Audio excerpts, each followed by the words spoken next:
Hello, good morning students. ఈరోజు మనం ఈ వీడియోలో first order linear differential equations problems గురించి డిస్కస్ చేస్తున్నాం.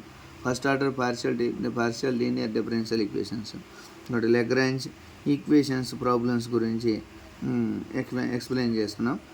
How to get Lagrange linear equations method. Okay students, Lagrange linear equations మనం first what is capital P.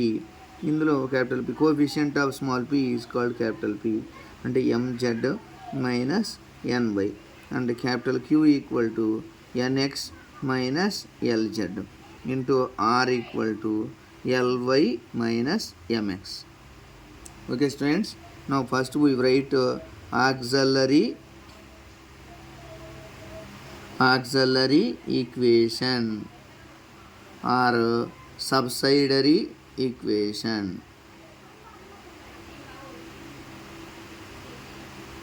Auxiliary equation or subsidiary equation అంటే ఏంటి? dx by capital P, dy by capital Q and dz by capital R is called auxiliary equation or subsidiary equation.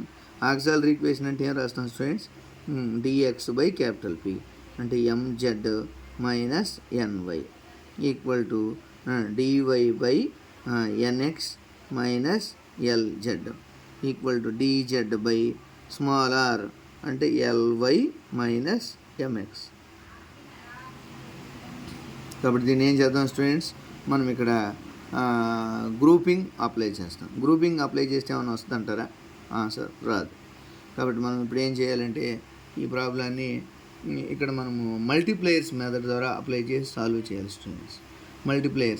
Multiplayers అంటే ఇప్పుడు suppose ఈ denominators ఉన్నాయి కదా, డెనామినేటర్స్ని zero చేయాలి. To make total number of denominators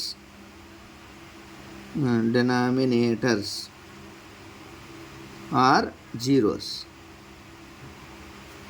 okay students, వాటిని zero చేయాలంటే మనం ఎక్స్ చేత మల్టిప్లికేషన్ చేస్తే వస్తుంది students. X into MZ minus NY plus y into NX minus LZ plus z into LY minus MX. Okay students, these implies MX z minus xny plus xny minus ylz plus lyz minus mxz. ఇలాగ మనం చూసినట్టయితే mxz cancel ఇలాగ మొత్తం value zero వస్తుంది students. ఇలా zero వచ్చే పని అయితేనే మనం మల్టీప్లేయర్స్గా XYZ. అప్పుడు ఎక్స్ చేత మల్టిప్లికేషన్ చేసాం కదా, వై చేత మల్టిప్లికేషన్ చేసాం, జెడ్ చేత మల్టిప్లికేషన్ చేసాం. కాబట్టి XYZ అనేవి ఏంటి మల్టిప్లేయర్స్ అవుతాయి. మల్టిప్లేయర్స్ అయితే అప్పుడు ఈ వచ్చిన ఈ XYZ చేతనే న్యూమరేటర్లో ఉన్న టర్మ్స్ మల్టిప్లికేషన్ చేసుకోవాలి. అప్పుడు then x into DX plus y into DY plus z into DZ equal to zero. Okay students, now integration on both sides.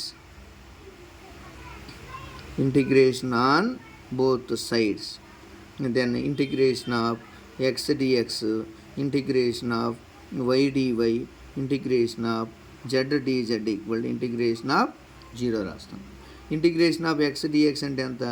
x square by 2 అంటే y square by 2 z square by 2 equal to c1. Okay students, మనం ఒక సొల్యూషన్ని find out చేసాం. Next solution ఎలా find out చేస్తాం అనేది మనం తెలుసుకోవాలి students. Next solution ఇది ఒక సొల్యూషన్ C1. నెక్స్ట్ ఏం చేద్దాం, ఇవి మొత్తం డినామినేటర్స్ మొత్తాన్ని యాడ్ చేసామనుకోండి, జీరో ఏమైనా వస్తుందా? ఓకే స్టూడెంట్స్, ఆలోచించండి ఒకసారి. మనం కానీ జీరో కానీ లేదా జీరో వచ్చే అవకాశం ఏమైనా ఉంటుందా? లేదు. కాబట్టి నెక్స్ట్ ఈసారి ఇంతకుముందు మనం XYZ ఎలా తీసుకున్నామో XYZ చేత ఎలాగైతే చేసామో ఈసారి LMN చేత చేద్దాం students. Multiply with LMN multiplication చేద్దాం. కాబట్టి L into MZ minus NY, L into MZ minus NY plus M into NX minus LZ plus Z into LY minus MX. కాబట్టి LMN మల్టిప్లికేషన్ చేద్దాం. ఇది LMN Z కాదు, N తీసుకుందాం. కాబట్టి LMZ minus LNY plus MNX minus MLZ plus LNY MNX.